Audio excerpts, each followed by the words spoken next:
Aparte, el soporte tecnológico está. 100%.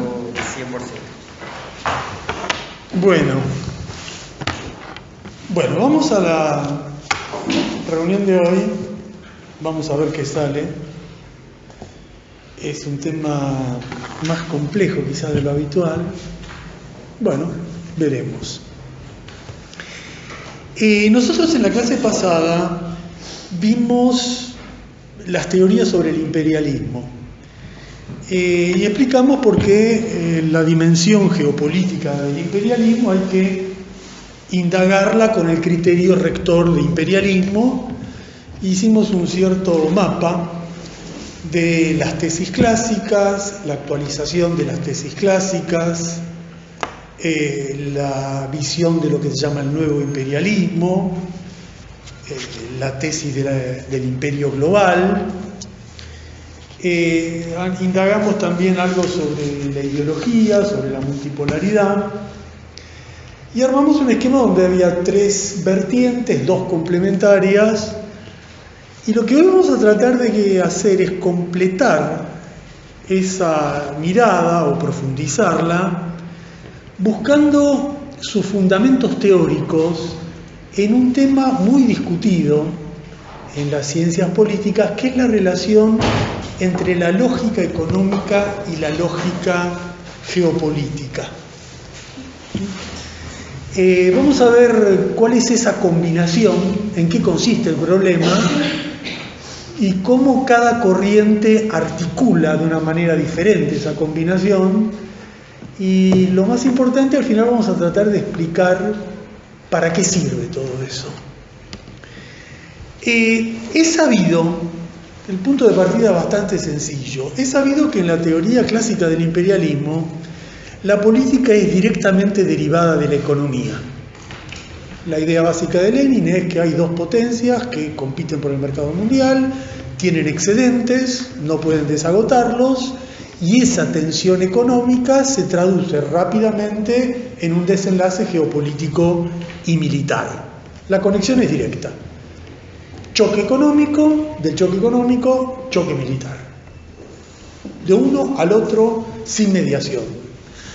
Se puede discutir mucho sobre si esto es conceptualmente correcto, pero de lo que no cabe duda es que correspondió exactamente a lo que ocurría en el escenario de la entreguerra, y por eso las tensiones económicas derivaron en dos guerras mundiales.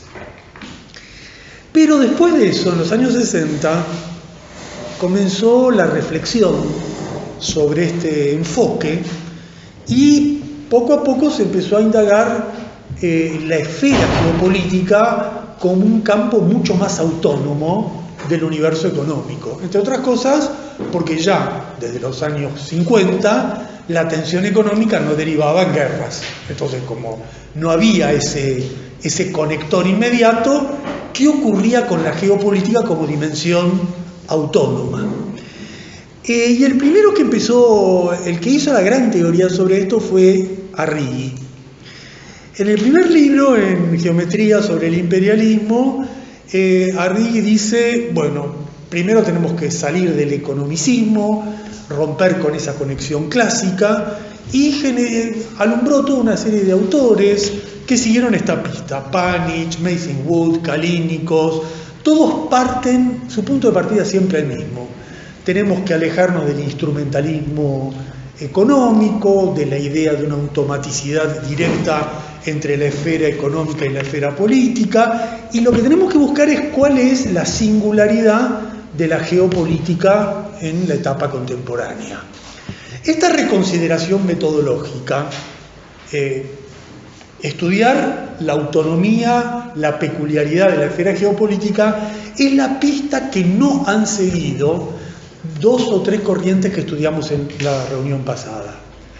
Antes de ver los que siguieron, veamos rápidamente los que no la siguieron. Los que no la siguieron son primero los actualizadores de la tesis clásica del imperialismo, que con distintas mediaciones continúan sosteniendo que de un choque económico se deriva un choque geopolítico y militar. Por ejemplo, esto sería como una deducción. en la mirada de Foster, en la mirada de Smith, hay una idea de que si el imperialismo actual es la recreación de la polarización centro-periferia, si el mundo actual genera esa economía donde se transfieren de la periferia al centro los recursos, eso tiene que tener traducción política. Y si hay polarización económica, tiene que haber polarización política norte global, sur global. Y si hay norte global y sur global, China está en el sur global. ¿Por qué? Porque como está económicamente situada abajo, está políticamente situada abajo. Otra conexión más directa, la de Robinson. La de Robinson es quizá la conexión más nítida a la usanza clásica. Robinson dice, se globalizó la economía, se globalizaron las finanzas, se globalizó al fin el comercio, ergo las clases son transnacionales, los estados son transnacionales. Automático. Como el mundo económico actual es un mundo global, las clases y los estados son clases transnacionales.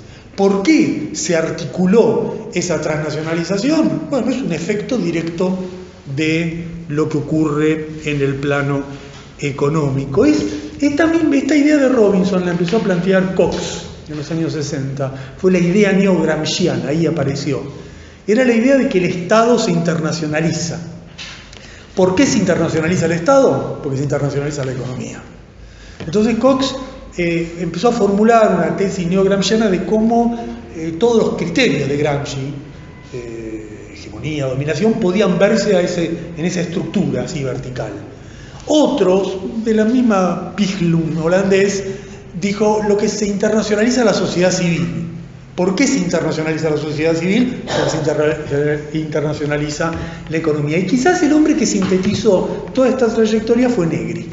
Porque Negri dijo se internacionaliza la economía, se internacionaliza la política, se internacionaliza los estados, se desterritorializa todo. Entonces, un mundo imperial, un mundo económico mundializado es un mundo de un solo imperio. De la economía a la política, directo sin mediaciones. Uno quizá podría... esta trayectoria que estoy relatando es la que profundizó la crítica, la mirada de que esto no puede ser así. Los quienes estamos estudiando, Arrighi, Panich, Harvey, básicamente dicen no es así esto. Construyen su teoría diciendo esto así no puede ser. Y Panich dice porque el Estado nacional no es un transmisor de lo que ocurre en la economía. Si se globaliza, en la economía se globalizan los estados. Es un mediador de la acumulación. Es algo un poco más complejo que un simple reflejo de lo que ocurre en el plano económico. Y Harvey, según ya como lo hemos visto, dice, ojo, cualquiera sea lo que ocurra en el plano de la sobreproducción global, el capital tiene que territorializarse. Es lo que fuimos estudiando. El capital se asienta en un lugar, tiene una crisis, se mueve a otro lugar. Pero si se asienta y se mueve, quiere decir que el peso de los territorios, de su territorialidad, sigue siendo clave para la lógica de su acumulación. Entonces, la crítica siempre va por el mismo lado. La integración económica no es integración política. Y hay muchísimas formas combinadas, intermedias, y la exploración geopolítica del imperialismo es la exploración de eso. ¿Por qué no hay una conexión directa? Si no hay una conexión directa, ¿qué pasa en ese mundo geopolítico, en una economía que se mundializa? La última, quizás la menos importante, pero variante de este mismo problema, son las corrientes teóricas económicas que omiten la geopolítica. La omiten de hecho o la omiten explícitamente. En general son economistas marxistas muy críticos de la idea del imperialismo, pero no de un tipo de imperialismo, de ¿para qué se necesita el imperialismo? Por ejemplo, un hombre con el cual tengo nada. Evitar todo. En la tesis de Astarita hay una idea de que el imperialismo no es necesario porque si yo tengo que estudiar ¿Cómo se distribuye la plusvalía entre dos burguesías competidoras? Bueno, yo tengo que estudiar esa competencia económica. Y si yo estudio esa competencia económica, ¿para qué tengo que incluir el imperialismo ahí? Bueno, esto está conectado con todo lo visto sobre si uno va a estudiar razonando con economics o razonando con economía política.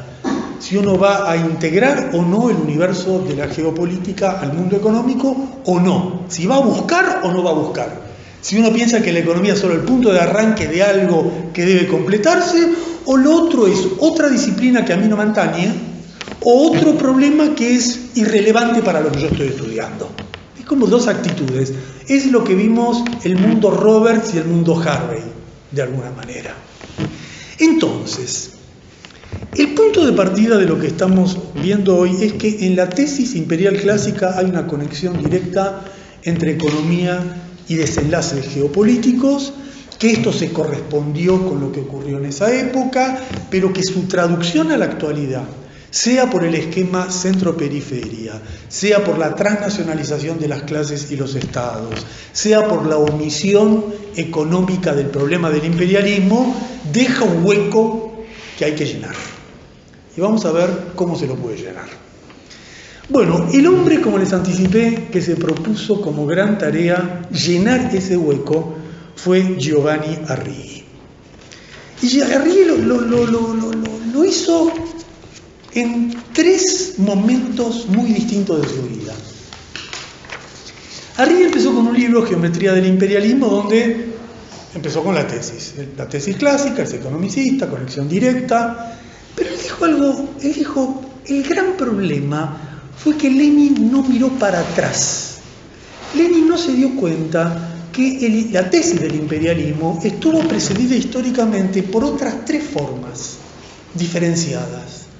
Lo que se llama el colonialismo, el ejercicio del poder a través de colonos, lo que se denominaba imperio formal, una potencia oprime a otra, una nación oprime a otra nación, el imperio otomano, el imperio austríaco, austrohúngaro, o el imperio informal, el caso típico de Gran Bretaña, donde no hay un ejercicio directo de el poder formal del imperio dominante. Y Alemania fracasó en restaurar el imperio formal y Estados Unidos triunfó en consolidar el imperio informal. Esta es la conclusión de Arrighi. El mundo del siglo XXI es que mirando, ampliando con estas categorías, vemos que hay una dimensión geopolítica no explorada por Lenin, que es que colonialismo, imperio formal e imperio informal suponen estructuras geopolíticas específicas, como imperialismo también implica una estructura geopolítica específica. Y tenemos que indagar qué es esa estructura. El segundo Arrighi, el de la larga historia del siglo XX, indaga eso con su principal tesis. Y Arrighi dice lo siguiente: la historia de lo que él llama el capitalismo desde el siglo XV es una historia de ciclos sistémicos de acumulación gobernadas por la tensión entre dos lógicas: la lógica económica capitalista y la lógica territorial geopolítica.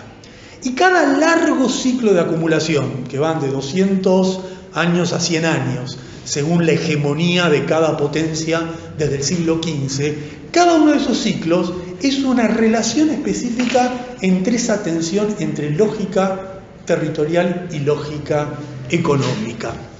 Por ejemplo, la primera, el mundo genovés conectado con el mundo ibérico, bueno, es una relación de la lógica comercial del mundo genovés con la lógica territorial del mundo ibérico. La segunda gran hegemonía, Holanda, ahí no hay territorialismo, hay pura lógica comercial de una potencia marítima que no le interesa el capturar los territorios. Gran Bretaña es otra combinación diferenciada porque hay territorialismo, hay esclavos, hay colonos, pero hay libre comercio. Entonces, un tipo de lógica económica singular, un tipo de territorialismo singular. Y finalmente, en el siglo XX, Estados Unidos, otra combinación, partiendo de un territorialismo interno, un mercado doméstico fuerte, y un multilateralismo exterior. Entonces, Lo que Arrighi está diciendo es esto: la historia de lo que él llama el capitalismo es, desde el siglo XV, son momentos seculares que tienen un debut financiero y un ocaso financiero, donde operan distintas potencias que se van haciendo hegemónicas, una cae y otra sube, que cada una tiene un modelo industrial singular, una hegemonía singular, un Estado singular y un dominio singular, porque combina de manera específica la lógica económica con la lógica territorial. Este es el razonamiento. Fíjense qué distinto ya del razonamiento de Lenin, ya que es otra cosa completamente distinta. ¿Por qué Arrighi construyó este razonamiento? Bueno, Arrighi esencialmente estaba preocupado por criticar la sobreestimación de la economía sobre la geopolítica.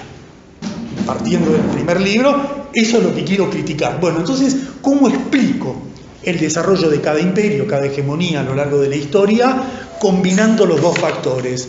Dejando de fijar un determinismo directo entre lo que ocurre con la economía y lo que ocurre con la geopolítica para postular una combinación.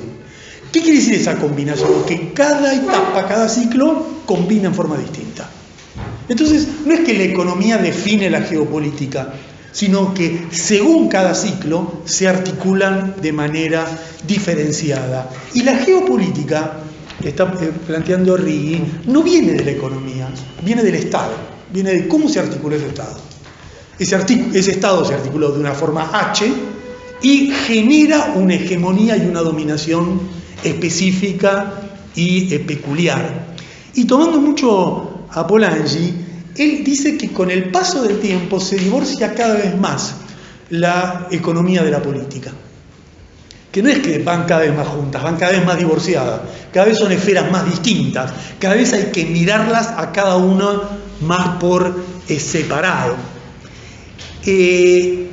Entonces, fíjense que acá ya hay otro modelo que, si uno lo evalúa, es curioso porque es un modelo que tiene muchos problemas de entrada. Hay tres cosas que son problemáticas bastante evidentes. La primera es que la historia del mundo es una sucesión que una potencia sube, otra baja. Lo que se llama la teoría del ocaso hegemónico y la sucesión imperial. Tiene que haber una que sube, otra que baja, una que sube, otra que baja, en una historia que empieza desde el siglo XV, donde toda la historia es por arriba, son las potencias hegemónicas las que van definiendo el curso de la historia, y donde la coerción de a poquito queda disuelta en algo donde la disuasión, la hegemonía, la ideología cumple un papel más gravitante. Bueno, estos son problemas, así de entrada, que uno podría ver en este esquema. De todas formas, cuidado, porque cuando él terminó de escribir esto, él probablemente fue el primero que fijó un retrato anticipatorio de todo el periodo actual. Fue el primero que dijo: toda la etapa que se viene está dominada por un hecho. Va a caer Occidente, va a subir Oriente. Y lo dijo no el año pasado, lo dijo cuando terminó el largo siglo XX, hace mucho tiempo. Él ya viendo Japón, mira de dónde, dice, no, Japón articula un nuevo modelo de acumulación asiática y eso va para acá y esto va para acá.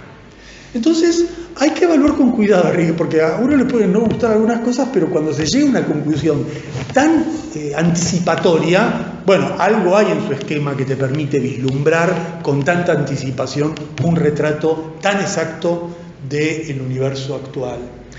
Pero Arrighi escribe el tercer libro, el famoso Adam Smith en Pekín, y ahí él pasa a otra idea. Ahí ya directamente dice, bueno, ¿cómo analizamos el mundo actual? El mundo actual es China versus Estados Unidos.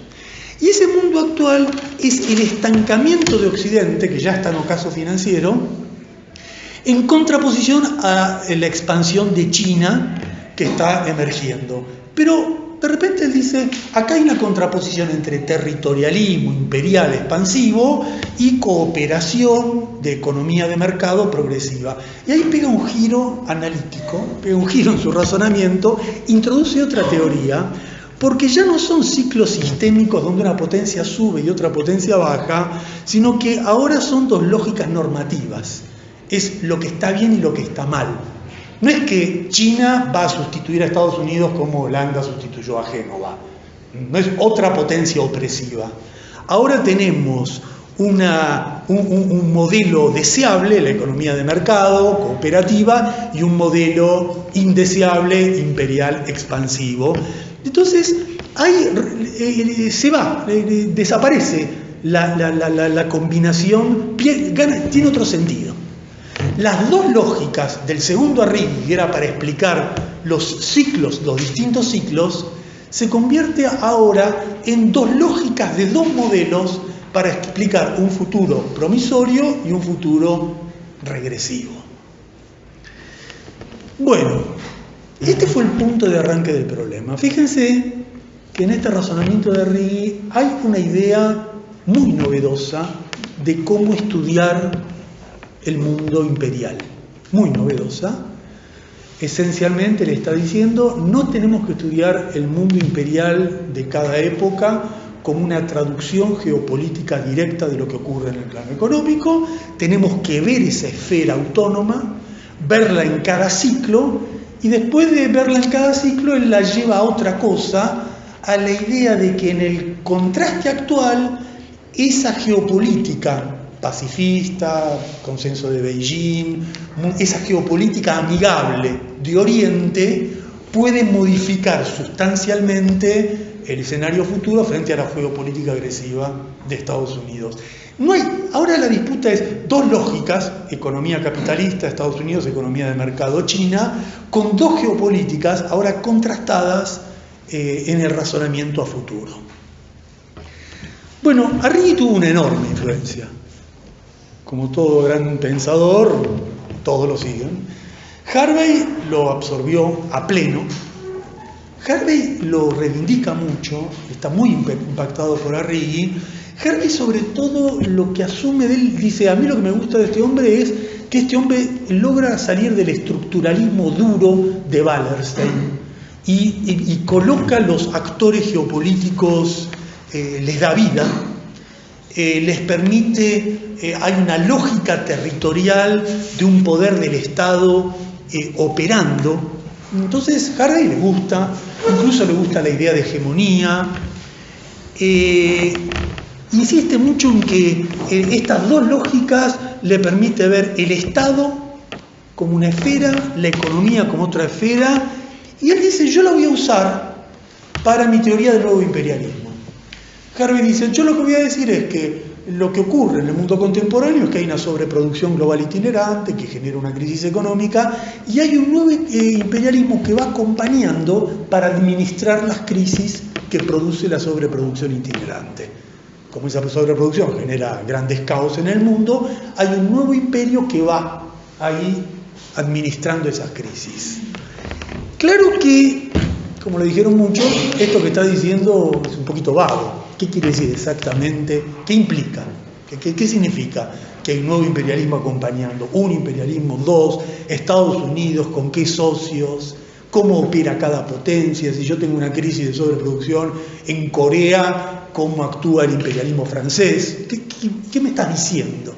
Bueno, Harvey ahí dijo, no sé, amigable. Harvey, no sé, hay una... Pero en los últimos libros él intenta darle alguna mayor, explicitar un poco mejor esto, pero no hay el mensaje nítido de Arrighi. Esto es así, esto es así, esto es así, esto es así. Yo opino, yo quiero, yo deseo. Hay una idea conceptual, genérica, vaga. Por momentos él dice, bueno, Estados Unidos quiere un tratado de libre comercio, China quiere otra cosa, pero bueno, hay un interrogante. El otro gran sucesor de Arrighi es Kallinikos. Kallinikos también tiene una explícita familiaridad con el modelo de Arrighi, pero él dice una cosa distinta. Dice, yo no voy a estudiar dos lógicas que definen un resultado. Yo lo que voy a estudiar es una competencia, como dice él, un cruce de competencias geopolíticas y económicas. Yo voy a estudiar el proceso contradictorio. Esas dos lógicas de Arrighi no es que se combinan para dar un resultado, dice Kalínikos. Lo que ocurre es que una choca con la otra todo el tiempo. Y ese choque de una con la otra genera escenarios críticos de distinta envergadura a lo largo del tiempo. El mejor intérprete de Kalínikos, uno que se llama Gregoriou, dice que la gran diferencia de Kalínikos con Harvey es que logra darle carnadura a ese problema. Logra definir en qué consiste exactamente eso. En vez de algo vago como en Harvey, acá se nos dice, bueno, aquí está la pista de algo concreto. Ahora uno dice, ¿qué quiere decir exactamente un cruce de lógicas? ¿Qué quiere decir concretamente? Y Kalínikos quiere decir algo muy concreto. Por un lado hay una reflexión histórica sobre el papel que tuvo la geopolítica en el imperio holandés, el imperio británico, bueno, quizás sí, quizás no, creer o reventar, pero él dice algo muy concreto. Él dice, de lo que yo estoy hablando es de la tensión que existe dentro de un imperio entre su sector económico y su sector geopolítico. De lo que yo estoy hablando es que cuando hay que tomar una decisión, una gran potencia, esa decisión la toma según la presión económica dominante o la presión geopolítica dominante. Por ejemplo, cuando Bush decidió la guerra de Irak, Bush decidió la guerra de Irak por la presión del lobby petrolero, la lógica económica, o Bush decidió la guerra de Irak por una definición geopolítica de implantar a Estados Unidos en el milenio norteamericano, los neoconservadores que tenían esa idea estratégica que había que estar ahí para rodear a Rusia, atacar a China, etc. ¿Por qué hizo? Bueno, uno puede decir que las hizo por las dos, pero el gran problema consiste en que en general los imperios no actúan combinando, actúan definiendo una u otra, porque no es que van juntas. Una quiere una cosa y la otra quiere otra. La persona que mejor ha detallado este problema es una persona que no le da mucha bola a la teoría, pero que dice cosas a veces increíblemente sensatas, que es Petras. Petras hace un estudio de la cúspide imperial estadounidense. Y en ese estudio de la cúspide imperial estadounidense, él relata cómo hay un ala militarista, el Pentágono, y un ala económica que son las burocracias de las empresas transnacionales. Y él va relatando cómo cuando hay que tomar una decisión hay un choque entre las dos. Una quiere siempre ir a la guerra, una quiere tensión con China, la otra quiere negocios con China. Entonces, ¿cuánto de tensión y cuánto de negocios es el equilibrio cuando gana una o cuando gana otra? Bueno, esto que cuenta Petras, que ya veremos en última instancia, es el viejo conflicto entre la burocracia del Estado y las clases dominantes, entre un interés específico de una burocracia político-militar y una clase dominante en el plano económico. Esto es a lo que se refiere Kalínikos cuando dice que lo que está en juego es el choque de dos lógicas, el cruce contradictorio, la primacía de uno u otro interés. Ahora fíjense que cómo las dos lógicas pasaron a otra cosa ya completamente distinta. Ahora las dos lógicas ya están hablando de otra cosa, están hablando no como pensaba Arrighi, cómo se articulan en la definición de un ciclo sistémico dos cosas así. Ahora es otra cosa, ahora cómo las dos lógicas interiores de un imperio definen cómo actúa ese imperio. De la articulación de Arrighi para que funcione un ciclo a el modelo de Kalínikos donde hay un conflicto que define pasos. Evidentemente lo de Kalínikos es muy interesante, francamente es una pista muy alentadora para estudiar, pero que deja un fuerte interrogante. El interrogante es esa disyuntiva de geopolítica versus economía. ¿En qué escenario imperial se está desenvolviendo? Esa disyuntiva operó en el 1914, en 1950 y en el 2017 en un imperialismo equivalente.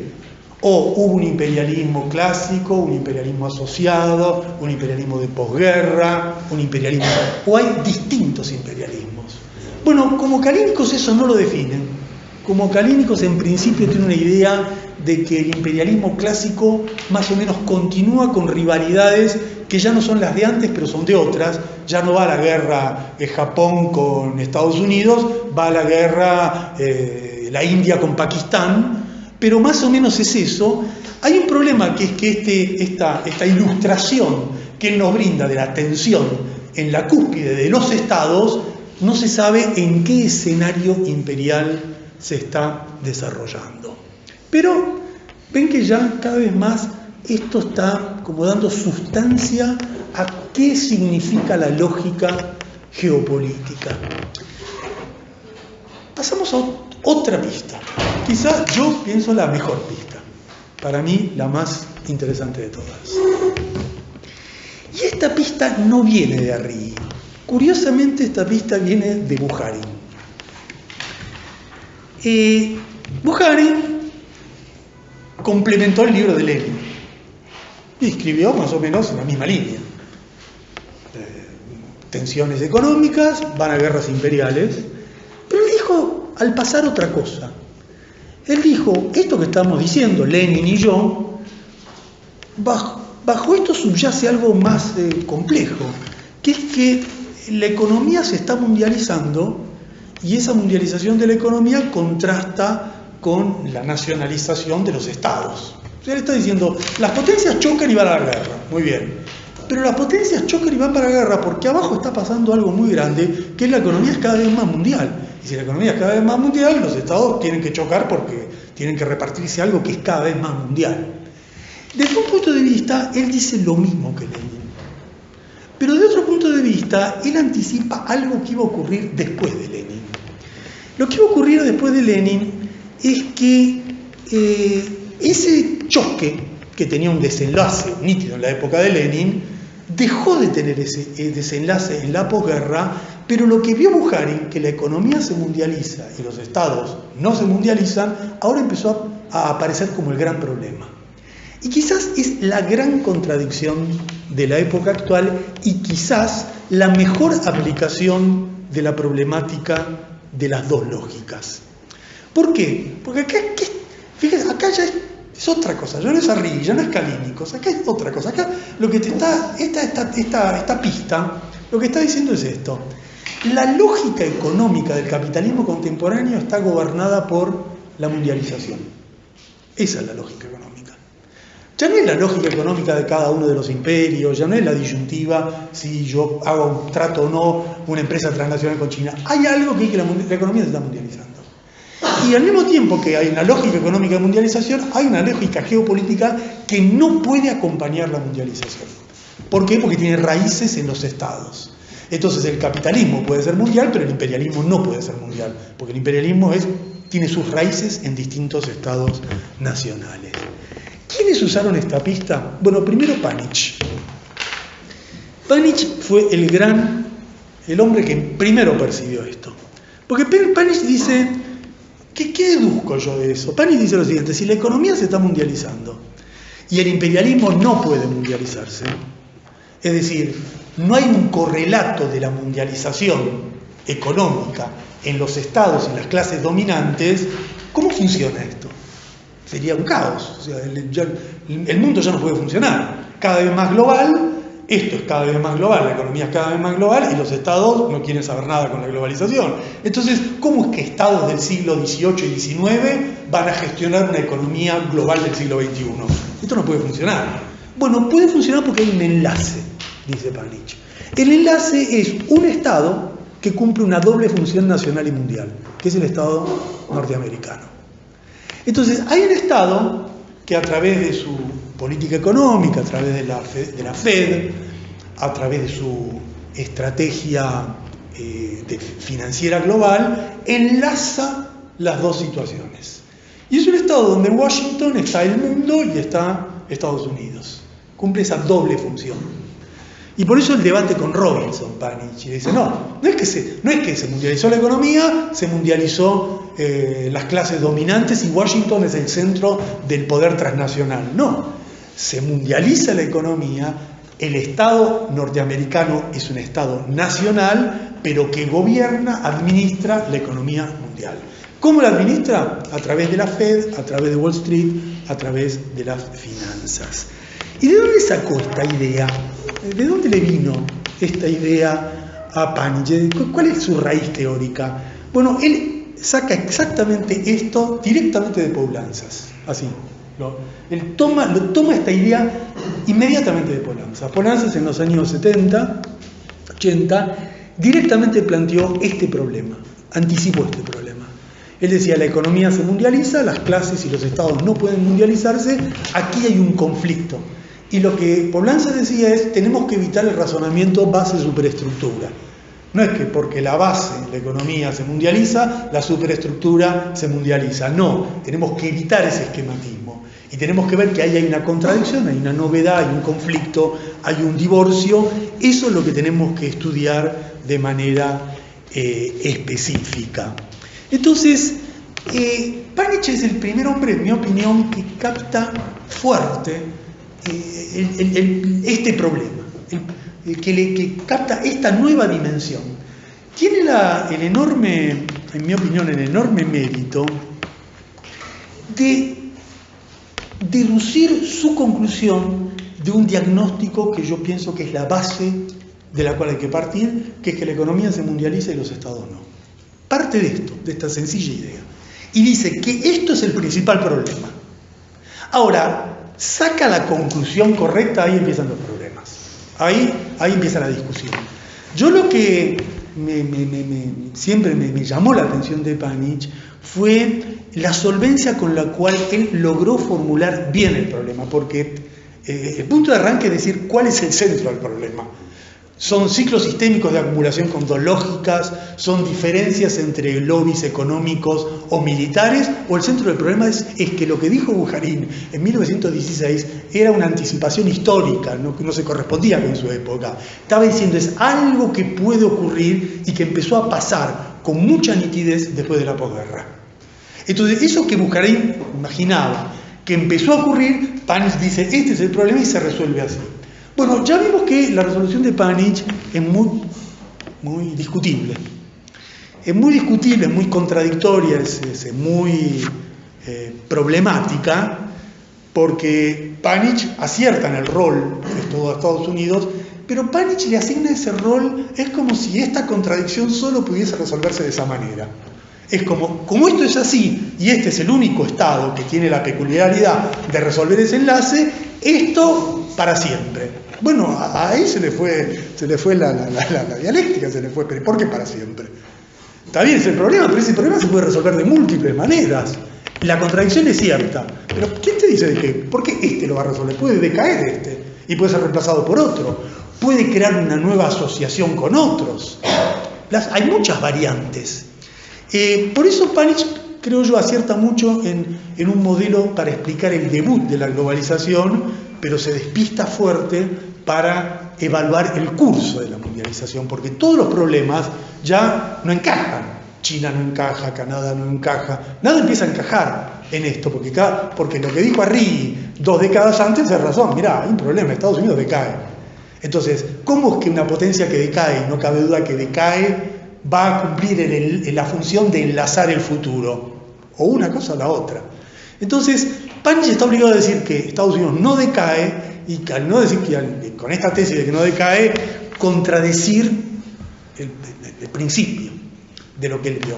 Hay otra deducción mucho más genérica, pero muy buena, que hace Duménil de la misma idea. Muy bien.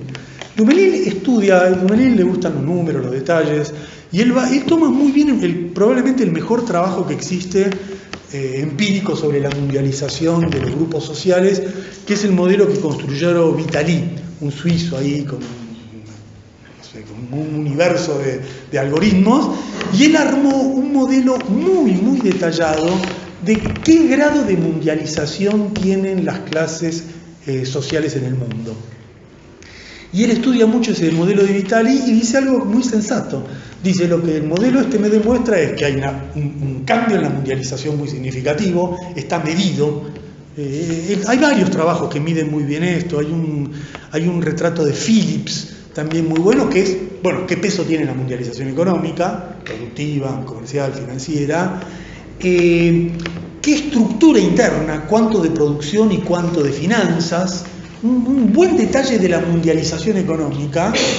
Y Duménil dice, bueno, mirá cuánto, fíjate qué grado de avance tiene la mundialización económica y observá el terrible contraste con la perdurabilidad de los estados nacionales. Eso no mueve el amperímetro, no modifica. Incluso si modifica, si la mundialización genera otras estructuras, son estructuras parciales. La Unión Europea. La Unión Europea es un estado supranacional, pero con estados nacionales, con clases dominantes nacionales. De nuevo el debate con Robinson. Esto, Duménil dice, acá tenemos la constatación del problema del divorcio bujarín, que una mundialización no puede tener correlato y no tiene resolución. Esta es un poco la idea final de Brenner o de Wood. No es que es una tensión, no puede tener resolución. ¿Por qué? Porque los estados tienen una raíz histórica bajo el capitalismo y esa raíz histórica no puede acompañar el propio cambio en la estructura del capitalismo. Esa es la previsión de ellos, pero está muy bien, es muy interesante lo que plantea Duménil. Husson también hace una serie de observaciones en la misma línea, como horizontalmente, tiene un buen trabajo, como horizontalmente se expanden las empresas transnacionales y verticalmente se mantiene la estructura de los estados. Y esta estructura así, con esta estructura así, hay un divorcio.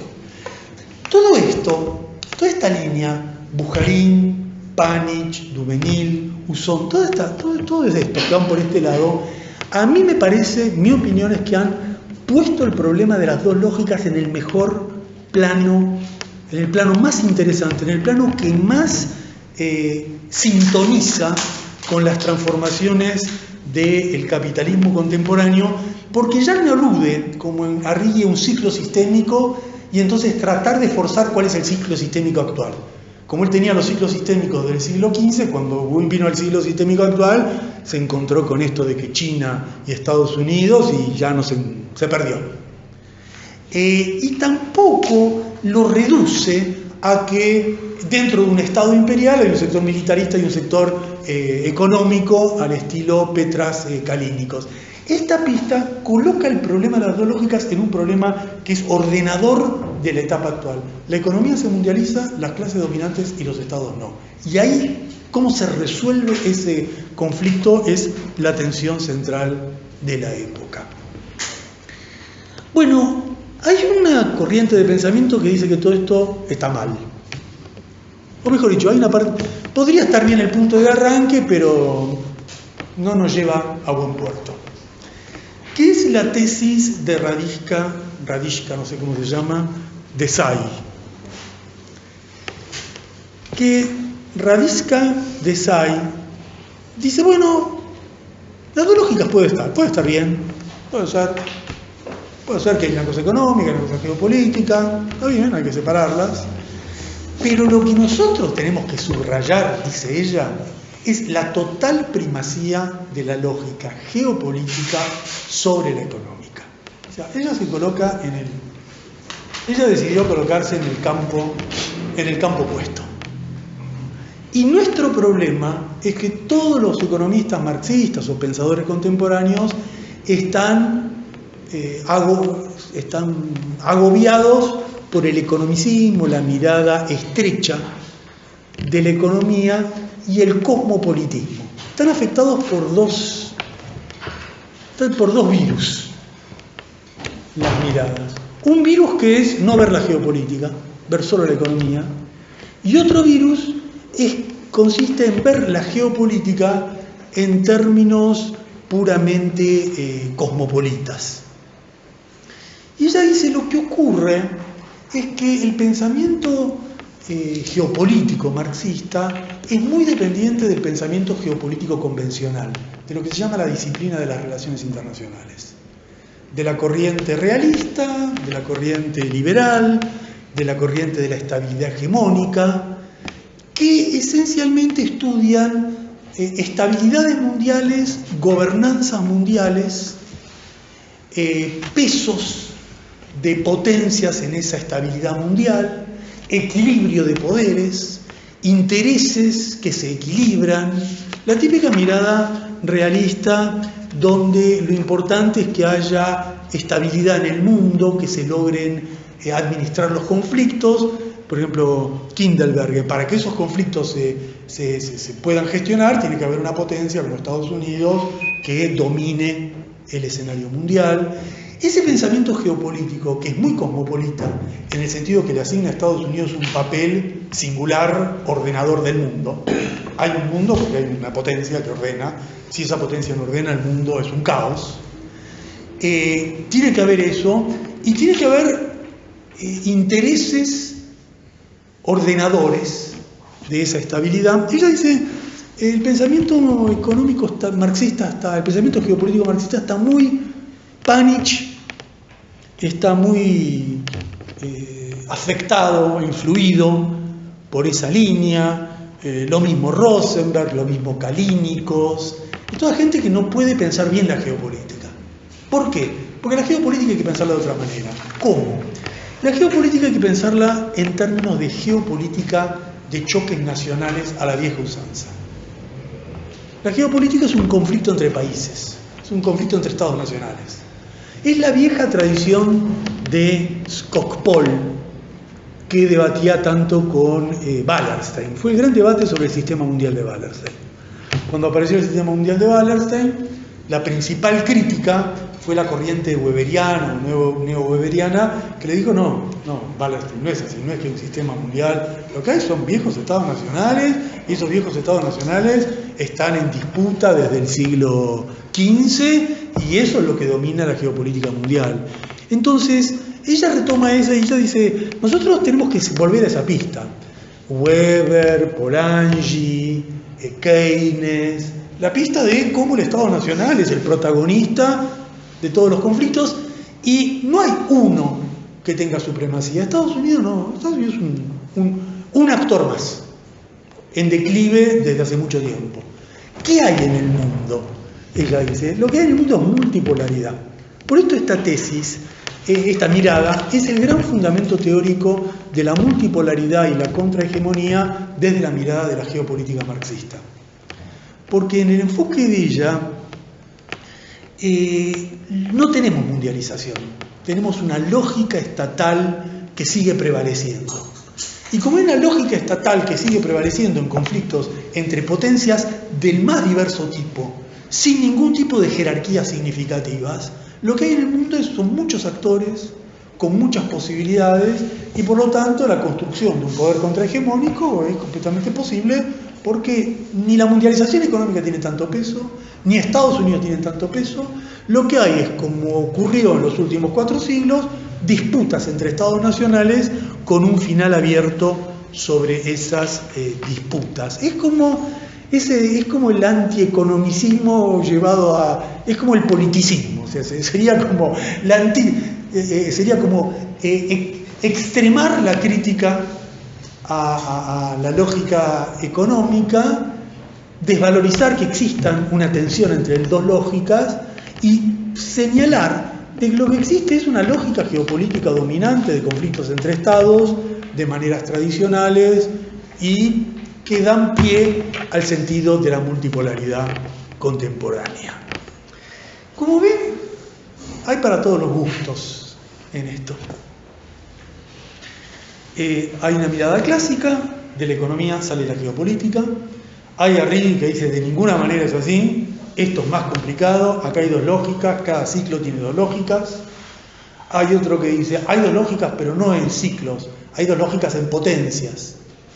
Y hay otro que dice, no, lo que hay es hay 2 lógicas en el mundo que se mundializa y que no tiene correlato en los estados y las clases dominantes, y hay una tesis que dice todo eso no sirve para nada. Nada de todo ese razonamiento es así. Lo que hay son viejos choques entre poderes de distintas naciones, en un mundo mucho más diverso de lo que piensan todos los teóricos del imperialismo, y en ese mundo diverso hay un camino abierto hacia la multipolaridad. Y la teoría de las 2 lógicas, con todo lo que abrió, 3 caminos de profundización, un camino muy crítico, de todo esto que abrió. Y la teoría de las dos lógicas, yo creo que tuvo dos grandes críticas fuertes.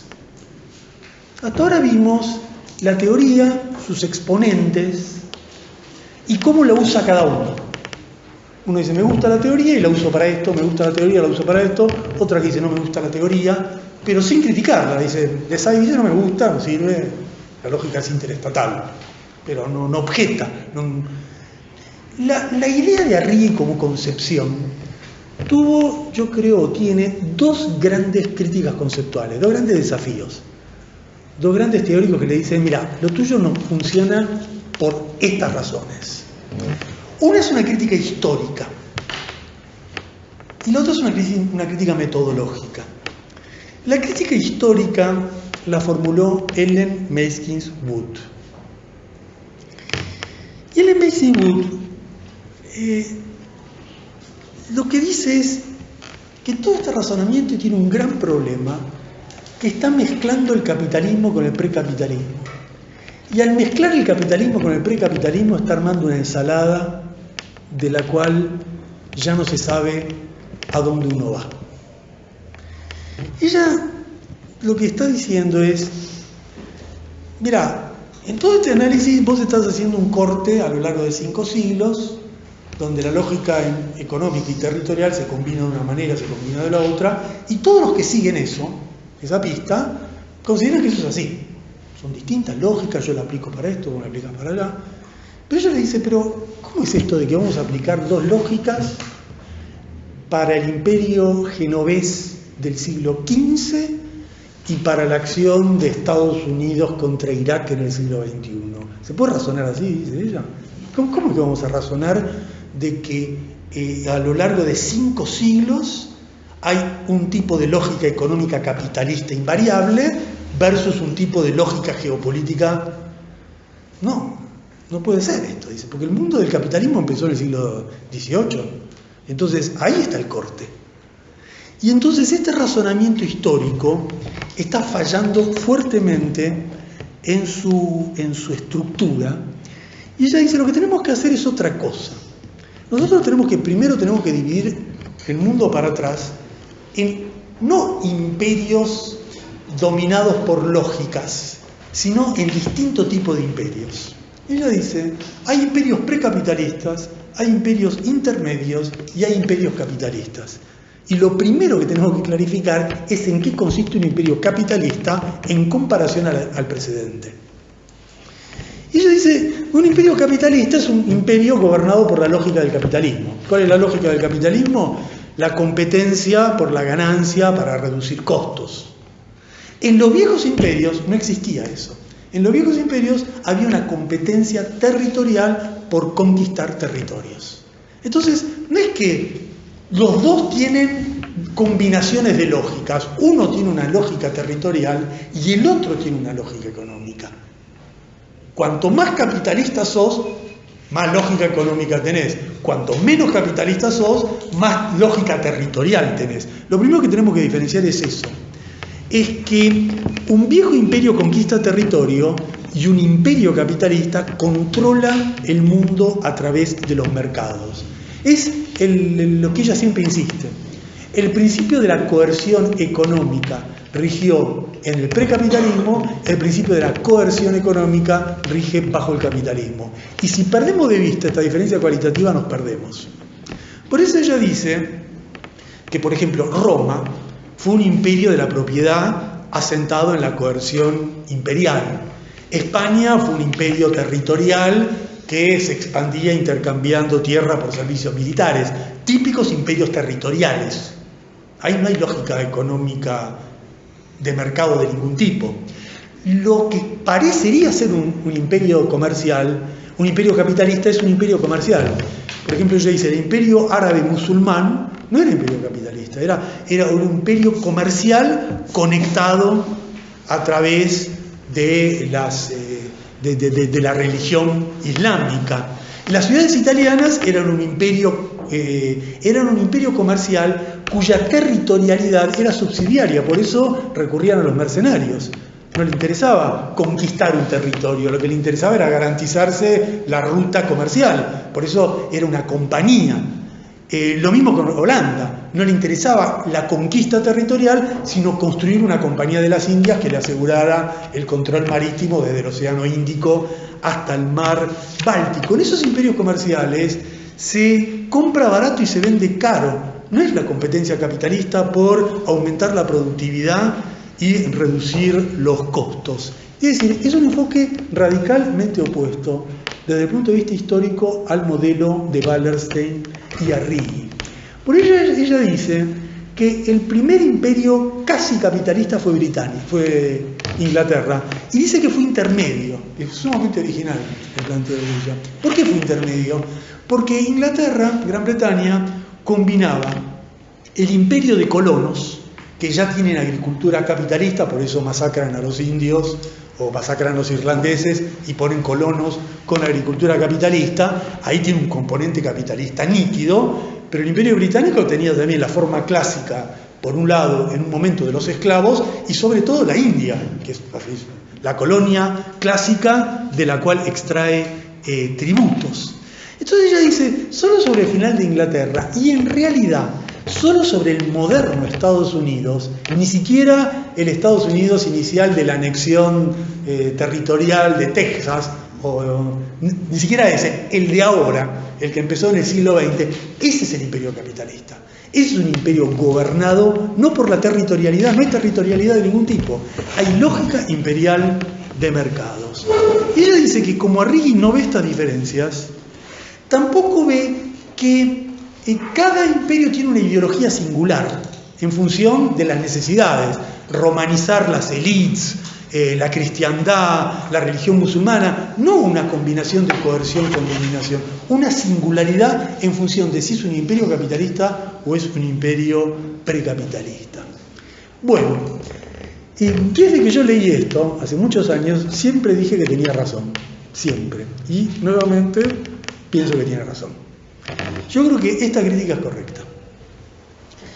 Yo creo que esta crítica, que es la línea historiográfica Brenner, Wood versus la línea historiográfica Wallerstein, que en realidad va más lejos, es Pirén, Suisi contra Dogg, y viene de larga data esta discusión.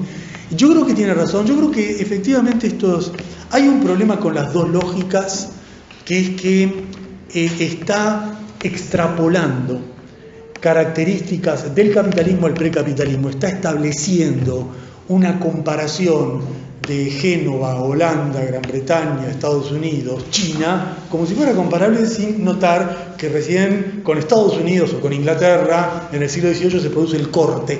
Y por lo tanto no podemos ver cómo dos lógicas se combinan en cada modelo para tener un resultado, sino que tenemos que decir que hasta acá tenemos acá tenemos pura lógica territorial. Acá se nos va combinando con territorial, con económica. Acá ya es más económica que territorial y acá es puramente económica. Entonces, esta es la trayectoria, no es en todos lados una mixtura de ambas. Y esta crítica es importante porque si uno no define esto, no define el capitalismo. Si el capitalismo existía en Génova, en el siglo XV, y el capitalismo existe en Estados Unidos hoy, el problema es qué es el capitalismo. Y definir que el capitalismo no es, que el capitalismo es la competencia por reducir costos, aumentar ganancias, es una definición clave, porque si yo defino mal al capitalismo, mal que mal voy a poder definir bien la geopolítica del imperialismo. Entonces, yo creo que esta crítica es acertada, demuestra los puntos flojos estructurales de la visión de Arrighi, pero hay una paradoja en todo esto que les acabo de comentar. Y si uno dice, muy bien, está perfecto, esta crítica tiene razón, Arrighi se equivocó, ¿qué consecuencias tiene? Digamos, yo digo, ¿qué implicaría? Por ejemplo, Arrighi dice, de todo este modelo, yo llego a la conclusión que China es el futuro y Estados Unidos no, que Estados Unidos va a decaer. Bueno, Ellen Mason Wood y Brenner, ¿a qué llegan con esto? Bueno, no llegan a nada. No llegan a nada distinto a lo que llega Harvey y Arrighi. No hay ningún razonamiento en el plano económico contemporáneo o en el plano geopolítico contemporáneo de Wood o de Brenner que sea diferente de Harvey y Arrighi, en ningún terreno. Por ejemplo, en el plano económico, el modelo de crisis económica que postula Wood y que postula Brenner, bueno, ya vimos el de Brenner, pero el de Wood es más o menos parecido al de Arrighi, parecido al de Harvey. Ellos, cuando salió el libro de Harvey, ellos dijeron, las dos lógicas tuyas, Harvey, que son las de Arrighi, no aclaran nada, son vagos, bueno, perfecto. Pero, si vos tenés razón, perfecto, ¿a qué llegás con tu crítica? Y no se ve la consecuencia económica, no se ve la consecuencia geopolítica. Por ejemplo, la gran conclusión de lo de Wood es que cuanto más capitalista sos, menos territorial sos. Entonces, cuando fue la guerra de Irak, ella postuló de que esa era una guerra infinita, pero que Estados Unidos nunca iba a instaurar una colonia ahí, porque Estados Unidos no gobierna con colonias. Está bien, tuvo razón, es correcto, Estados Unidos no establece colonias, gobierna a través del mercado. Pero no es que alguien decía lo contrario, la otra biblioteca decía lo opuesto. No era un debate, y tampoco hay fuertes divergencias en otros planos. Yo creo que lo de Wood básicamente sirve para quien lo usó en forma polémica. Por ejemplo, Panich sí usó el argumento histórico de Wood para polémica, porque Panich dice lo siguiente: mira, como Brenner y Wood demostraron, los estados nacionales tienen raíces históricas. Los estados nacionales y el capitalismo no es lo mismo. Entonces, no es como piensa Robinson, que se puede crear un estado transnacional así de la noche a la mañana. Ellos demuestran esa lógica histórica. O bueno, también lo usaron los seguidores de Desai para demostrar la gravitación de la multipolaridad, la gravitación de la geopolítica, pero en síntesis, yo creo que hay una crítica importante histórica a la teoría de Arrighi, pero que no se ve qué geopolítica específica se derivaría de eso. La otra gran crítica que recibió Arrighi es metodológica, y la hizo Pozzo-Martin, ¿no? Y ahí ya sí, ahí va un problema realmente. ¿Quién la hizo? Se llama Pozzo-Martin, como con todos los nombres, yo después verán quién. Pozzo-Martin dice esto. Esta silla este es un flor de tema que. Pozzo-Martin dice lo siguiente, macanudo. Si las dos lógicas están las dos, lógica económica, lógica geopolítica, se combinan, dan lugar a un resultado, no son equivalentes, ¿quiere decir que están en un mismo estatus? Quiere decir que la reflexión histórica de un marxista coloca en un mismo plano la lógica económica y la lógica geopolítica. Se mueven en el mismo terreno. Si se mueven en el mismo terreno, el principio básico del materialismo histórico, que le asigna a las fuerzas económicas, el desarrollo de las fuerzas productivas, un papel determinante y condicionante de todo el resto de las esferas, hay algo que es una cosa de la otra. En la lógica del materialismo histórico, no es que la geopolítica y la economía van juntas. No, hay un gran condicionante de todo el desenvolvimiento de las distintas esferas por el desarrollo de la economía. Tiene una primacía distinta.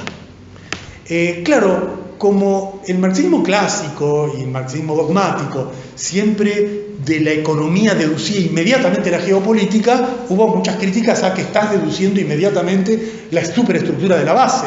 Muy bien, está bien, la crítica está bien, pero ojo, el marxismo está diciendo que esto y esto no son lo mismo, y que esto tiene primacía sobre el otro. Yo puedo decir de que vos estás exagerando la primacía de la economía, yo puedo decir de que vos sos un instrumentalista, yo puedo decir que vos sos un economicista, pero la pregunta, ¿la geopolítica y la economía están en un plano equivalente? ¿Son dos esferas equiparables? Bueno, ahí está la discusión de Kalínikos con Pozzo-Martin. Kalínikos sugiere que sí, son dos esferas equiparables. Dice que son irreductibles, que las categorías geopolíticas son irreductibles a lo económico y que por lo tanto deben ser pensadas en su propia dimensión. Pozzo-Martin le dice que no, y le dice que no, a mí me parece con bastante consistencia, porque lo que le dice Pozzo-Martin es esto: con tu razonamiento prácticamente vos pensás la geopolítica como el pensamiento, como las ciencias políticas convencionales. Para vos hay un poder en sí mismo, hay intereses, hay choques, hay fuerzas que están pugnando y no hay un sustrato económico condicionante de todo. Así que lo tuyo, Galínico, no es coherente con el materialismo histórico, que sí le da a las fuerzas económicas una primacía condicionante o determinante de lo que ocurre en otras esferas de la sociedad. Esto de alguna manera es el mismo debate que sobre la teoría del Estado, el viejo debate sobre la teoría del Estado, sobre si las burocracias son autónomas, independientes de la clase dominante o son reflejos, instrumentos de la clase dominante. Todo esto que estoy contando es como una prolongación de ese viejo debate de Polanyi, Miliband, de toda esa época. Es más o menos lo mismo, ¿cómo es el capitalismo? La clase dominante es la fuerza rectora, porque depende de los medios de producción, define el curso de la economía. Y la burocracia política, ¿qué es de esa clase dominante? ¿Es una fuerza autónoma, independiente, dos lógicas, que hace lo que le parece? ¿O está condicionada y determinada por lo que hace la clase dominante? ¿Es autónoma pero dependiente o es un poder equivalente? ¿Puede definir el curso de la sociedad tanto como la clase dominante? Por lo tanto, burocracia y clase dominante al estilo weberiano van juntas y se desenvuelven sus propias fuerzas, ¿o no? ¿O hay una relación de condicionalidad y dependencia? Yo creo que Pozzo Martín hace un buen punto. Me parece, yo creo que tiene razón. En principio creo que está bien esta crítica también. Creo que pone de relieve otro problema, que es que yo no puedo analizar la sobreproducción itinerante y la geopolítica como, bueno, son dos cosas. No, hay una que está determinando y otra que está operando en un plano más dependiente. Por lo tanto, este es el cuadro que tenemos. Este es el cuadro teórico que tenemos y ahora vamos a concluir con el intento de aplicar esto. Pero lo que nosotros tenemos hasta ahora, de todo lo dicho, si uno recapitula todo lo dicho, para eso tengo que poner un poco de agua. Si uno recapitula todo lo dicho, la síntesis sería algo así.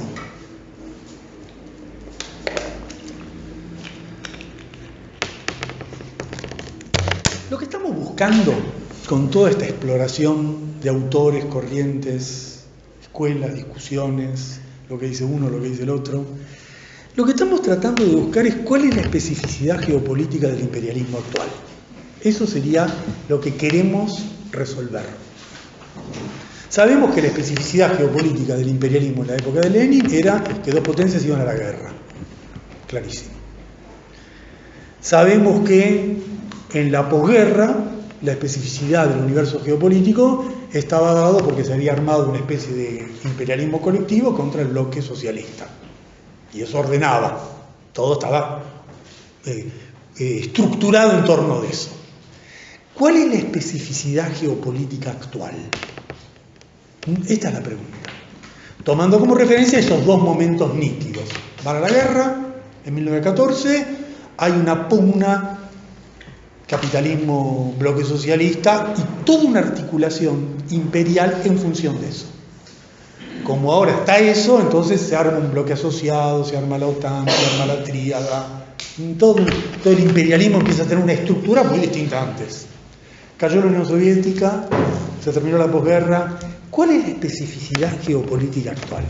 Eso es lo que estamos tratando de clarificar, y para clarificar eso tenemos que definir qué escuela vamos a seguir, porque si no es imposible clarificar nada.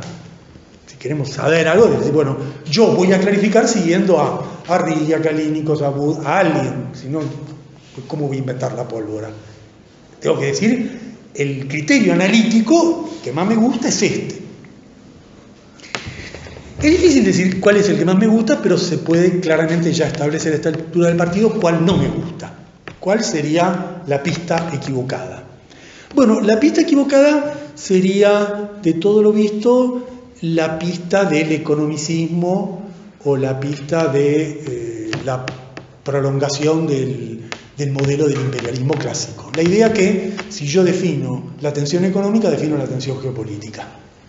Si yo defino cuál es el gran problema del capitalismo actual, listo, ya prácticamente no tengo nada más que hacer.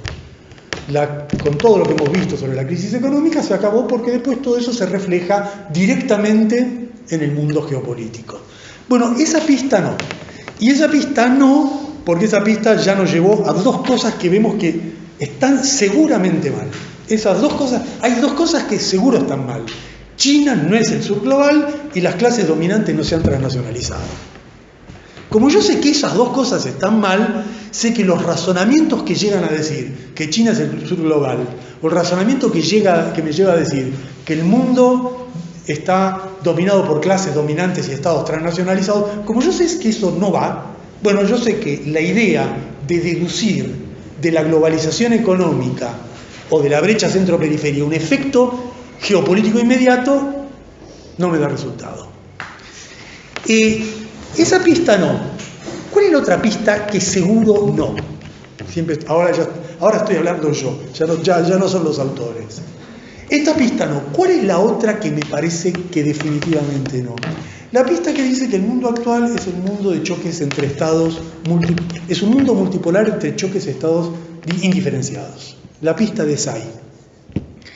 ¿Por qué no? No porque no haya choques, ni porque no haya multipolaridad, sino porque en ese razonamiento no hay jerarquía. Ese es un razonamiento donde todos pueden con todos. Ya el principio básico que tiene que ordenar mi análisis es que, bueno, esta potencia no es igual a esta. Si este se pelea con este es porque son diferentes.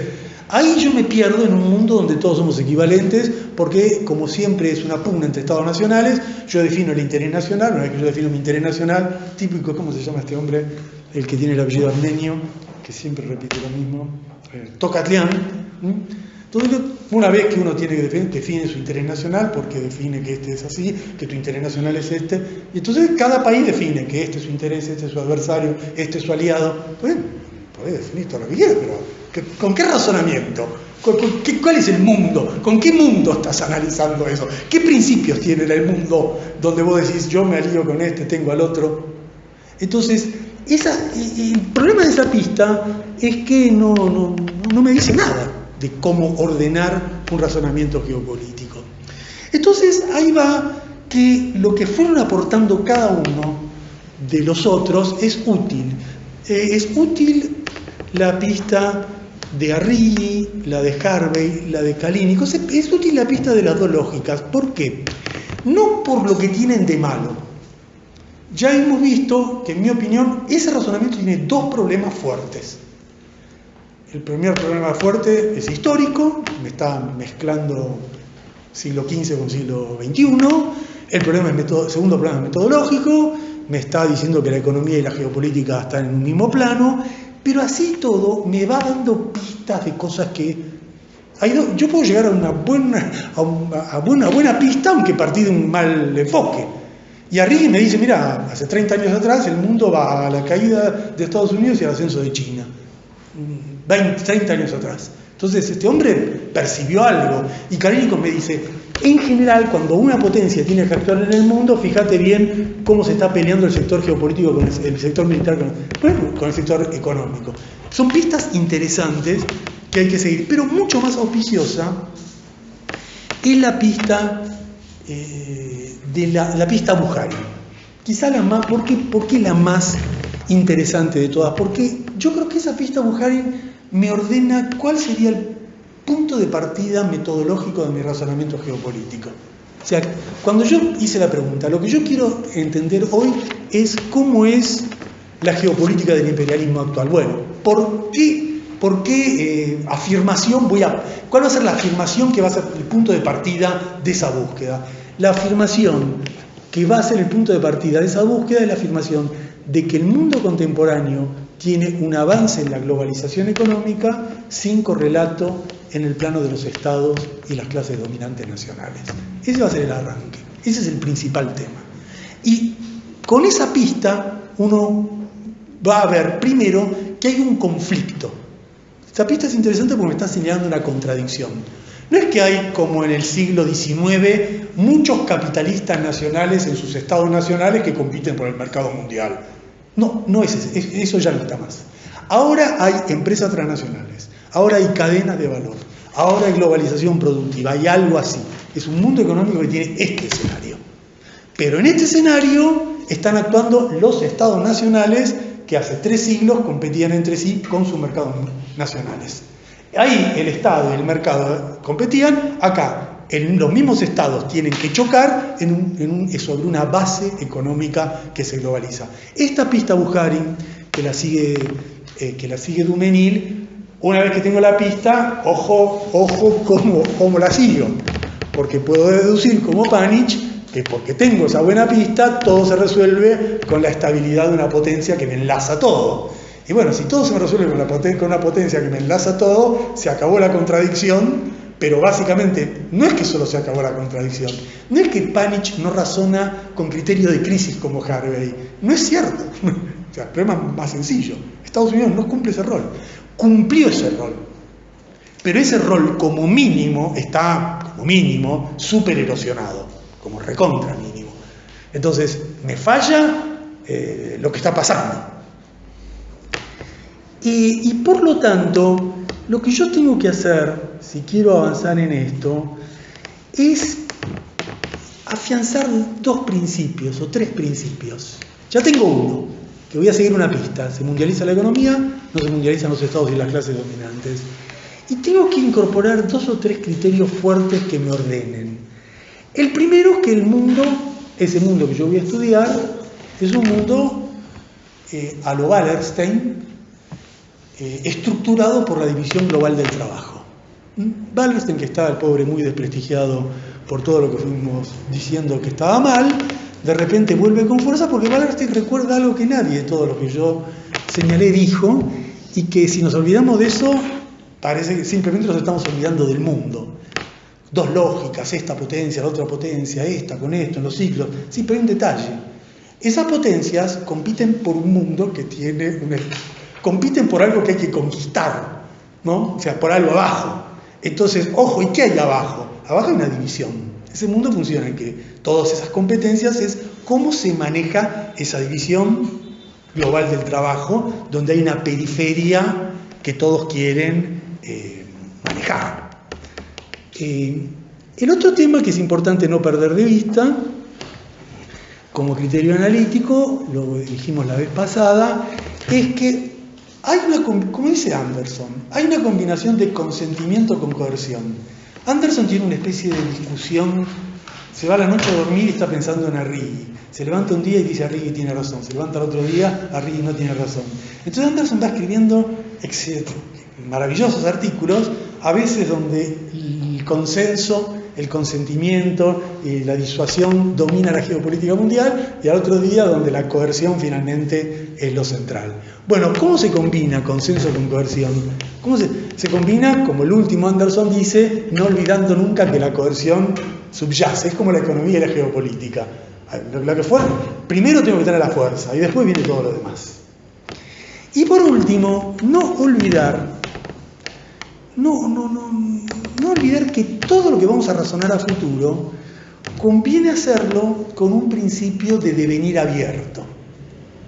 Eso ya lo charlamos, pero conviene recordarlo ahora. Conviene pensar todo con un razonamiento de protagonismo de sujetos, de final abierto, de desarrollo desigual y combinado, y no con un modelo de modelos cerrados o caso hegemónico y crisis terminal. Ojo, porque son 2 formas de pensar la geopolítica de manera muy distinta. Yo puedo pensar de que este conflicto, no sé cómo termina, ¿quién va a ganar, Estados Unidos o China? No lo sé. O pensar de que tiene que ganar China porque Estados Unidos es el ocaso de una potencia hegemónica. Yo puedo decir, bueno, el desenlace de esto puede dar crisis de distinto tipo, Harvey, o puedo decir, esto termina en un momento, Wallerstein-Roberts, por el fin del sistema. Bueno, yo creo que hay que razonarlo con finales abiertos, protagonismo de sujetos y no modelos cerrados definidos. Dicho todo esto, ahí viene el punto final. ¿Cómo se aplicaría todo esto? ¿Cómo se aplicaría concretamente todo esto que expuse hoy? ¿Qué modelo, qué conclusiones se podrían extraer para lo que estamos buscando? Bueno, la primera es recordar que nosotros estamos estudiando la geopolítica, pero de una etapa económica que más o menos ya la fuimos definiendo. Recordarán, nosotros estamos estudiando ahora la especificidad de la geopolítica, pero de una etapa económica singular, de capitalismo global, neoliberal, digital, precarizado, financiarizado. O sea, es la geopolítica no del mundo de Lenin, no del mundo de la posguerra, no de los años 70, es la geopolítica del capitalismo contemporáneo de los últimos 40 años. Y ya hemos visto que esta economía, este capitalismo contemporáneo tiene una serie de singularidades y en esa singularidad hay un declive de Occidente, un ascenso de Oriente que no alcanza a empujar a la economía global en su conjunto. Y también vimos que esa economía está erosionada por una sobreproducción global itinerante como elemento crítico rector. Entonces, nosotros tenemos que llegar ahora a buscar la especificidad geopolítica de esta economía, no de otra. Es la especificidad geopolítica de un capitalismo global, digital, precarizado, financiarizado, sometido a sobreproducción global itinerante, esto de los últimos 40 años. Es la geopolítica de esto y tiene que ser coherente con esto. No puede ser la geopolítica de otra cosa, de la crisis de los años 70, del fin de la hegemonía británica. Entonces, dicho esto, el primer problema que se nos plantea es que si hay una economía global con estas características sometida a una crisis de sobreproducción global itinerante, eso genera tensiones entre estados, entre los actores de esto. Más o menos lo obvio. Si acá hay un modelo de competencia, sobreproducción, bueno, la primera traducción geopolítica es muy evidente. Significa que tienen que todos competir y tienen que todos subsistir, y los actores geopolíticos son actores geopolíticos empujados por la competencia económica. La economía está determinando. Ya acá hay una definición, la economía está determinando, no es lo mismo. Todo lo que yo voy a decir de la geopolítica viene por todo lo que yo dije de la economía. No es que llegó la geopolítica y Estados Unidos, no. Esto actúa porque hay una economía determinando. Esa economía está sometida a la sobreproducción, a la competencia, inestabiliza a todos los actores y entonces, ¿qué hace? Obliga a todos los países, a través de su comando, las burocracias, a intervenir en el mundo para resguardar, expandir, defender sus mercados. Esto es lo que parece obvio. ¿Qué es la geopolítica? Es derivada de la sobreproducción global itinerante. Obliga a cada uno a, como zafo, como compito. Y entonces, como hay que competir, como hay que subsistir, viene la geopolítica del Estado y le dice, bueno, yo te voy a comandar a vos a actuar ahí. Ahora, una vez que yo dije, tienen que competir, ahora viene el problema, ¿cómo defino yo a quienes compiten? ¿Quién? Bueno, la primera definición es la obvia, lo que compiten son países, pero país es una descripción. Argentina, Venezuela, China, no me está diciendo nada, describe a lo sumo una pertenencia. Bueno, yo puedo decir, los que compiten son países capitalistas. Bueno, ahí ya me aproximo más, porque yo estoy diciendo que los que compiten son las clases capitalistas estructuradas en torno a un Estado. Pero de la geopolítica no me dice nada. Hay 120 países capitalistas en el mundo. ¿Qué me dice la geopolítica? Entonces, ahí viene ya la primera clasificación. Yo tengo que clasificar todo esto. Y yo tengo que clasificar la estructura económica y tengo que clasificar la estructura geopolítica. Si yo quiero ver cómo esto se refleja, bueno, tengo que decir, bueno, compiten países capitalistas, sí, pero ¿en qué orden? Y ahí viene el mundo de Wallerstein ordenando. Y el mundo de Wallerstein lo que me va a decir es que esa competencia no se va a desarrollar cualquiera contra cualquiera, puede ganar el que sea. Es una competencia donde hay países centrales, semiperiféricos y periféricos. ¿Qué me está diciendo esto? Que el margen de acción de cada uno en esa competencia está determinado por el lugar en el cual está. Si yo soy Mozambique, no voy a poder competir en el mismo plano que Japón por los mercados bajo la sobreproducción global. Si yo soy Mozambique, voy a poder competir, en el mejor de los casos, con Angola. Y si soy Japón, voy a competir con Estados Unidos. Entonces quiere decir que ahí va. La competencia depende de dónde, en qué lugar del estrato económico estoy situado. Pero ahí viene el segundo problema. El segundo problema es que yo definí ahí una jerarquía económica. Yo no definí ninguna jerarquía geopolítica. Yo ahí lo que tengo son países, uno periférico, otro central, otro no, pero si lo que yo quiero definir es cómo actúa el Estado en esa competencia, bueno, el Estado no es un Estado semiperiférico, el Estado no es un Estado central, eso es la economía. Yo tengo que ahí definir un orden geopolítico. Y ese orden geopolítico era un orden muy claro en la época de Lenin, países imperialistas, países dependientes. Era un orden muy más nítido en la época de Samir Amin, en los años 60. Un imperialismo colectivo, el bloque soviético, países dependientes. ¿Cómo es ese bloque? ¿Cómo es ese orden geopolítico actual? Bueno, yo creo que ese orden geopolítico actual se divide en tres partes. Hay imperios centrales, hay un mundo del imperialismo central con muchas ramas. Obviamente el imperio central es el imperio de Samir Amin, es el imperio colectivo. Estados Unidos en el comando. Estados Unidos en el comando, asociado con otros imperios, Inglaterra, Francia, asociado con Japón, con coimperios, con cosas muy específicas, Australia, Canadá, con apéndices, Israel, o sea, una estructura central con toda su ramificación. Interrogante a resolver en las próximas clases, ¿eso está trastabillando? La crisis transatlántica ¿hace trastabillar ese modelo estable de la posguerra? Lo veremos. Segundo nivel, los subimperios, los que están en el medio, que todos tienen una relación autónoma y asociada con Estados Unidos. Y ahí son los que actúan. ¿Por qué son subimperios? Porque actúan a nivel regional, no a nivel mundial. La India, Turquía, actúan a nivel regional. Estados Unidos, Inglaterra actúan a nivel mundial.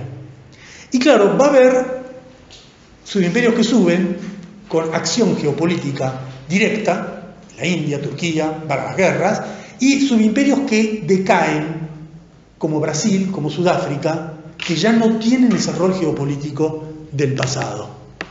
Y hay un tercer nivel de los imperios en gestación, Rusia y China.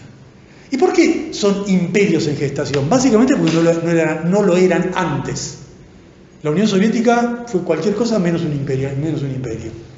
China de Mao fue cualquier cosa menos un imperio. Entonces, algo cambió. Ahora, ¿se puede decir que están gestando un imperio? Bueno, si uno ve el nivel de intervención militar, geopolítica de Rusia o la expansión de China, algo de eso está ocurriendo. Entonces, yo voy armando un diagrama. Fíjense, un diagrama de centro, semiperiferia, periferia, imperio central, subimperio, imperio en gestación, y ahí viene mi aplicación de las dos lógicas. Mi aplicación de las dos lógicas consiste en decir de que no hay una conexión automática entre uno y otro. No es que si yo soy central, si yo soy un país central, soy imperial. Si yo soy semiperiférico, soy subimperio. Si yo soy imperio... No, ahí viene toda la variedad. Porque en esa variedad se explica por qué Estados Unidos, Francia, Gran Bretaña son centrales e imperiales, pero Japón y Alemania son centrales y no imperiales. ¿Por qué Turquía y la India son subimperiales y Corea del Sur no lo es? ¿Por qué Rusia tiene una acción imperial activa y China no lo tiene? Es decir, el mundo de la geopolítica, de la lógica geopolítica, es autónoma de la lógica económica. Ahí viene todo el elemento Arrighi en mi esquema. Y esto es importante por dos razones. Porque nos está dando un panorama de la estructura subyacente de los conflictos. Me dice, ¿pero para qué me sirve este esquema? Bueno, si este esquema es cierto, cada vez que hay un conflicto, yo estoy ubicado quién está actuando contra quién. Por ejemplo, si un país se pelea con otro, bueno, ¿quién es ese país? Ese país es una semiperiferia que se pelea con otra semiperiferia, es un central que se pelea con un periférico, es un imperio de gestación que se pelea. Bueno, si yo no tengo este orden, es muy difícil que yo pueda clarificar el escenario global, porque no es lo mismo conflictos verticales que conflictos horizontales. No es lo mismo, por ejemplo, si Estados Unidos tiene un conflicto con Israel, se pelean, o Estados Unidos tiene un conflicto con Francia, y Trump se enoja con Macron, no es lo mismo el conflicto horizontal, que si Estados Unidos se enoja con Cuba, o Venezuela, con la intención de despedazarla. Imperio, periferia, despedazarla. Quiere decir que los conflictos en este esquema uno puede valorar el sentido de un conflicto, la intensidad de un conflicto, al mismo tiempo que puede ubicar quién es el actor de ese conflicto. Y puede ver por qué hay un subimperio activo y un subimperio no activo, que están en el mismo plano. ¿Por qué uno tiene fuerza militar y otro no tiene fuerza militar? Y quizá entender por qué China no actúa geopolíticamente y Rusia sí. Bueno, esta es la síntesis. ¿Para qué sirve todo esto? Si esto está bien, cosa que falta mucho, si esto está bien, bueno, nos da un esquema para evitar el mareo de la coyuntura.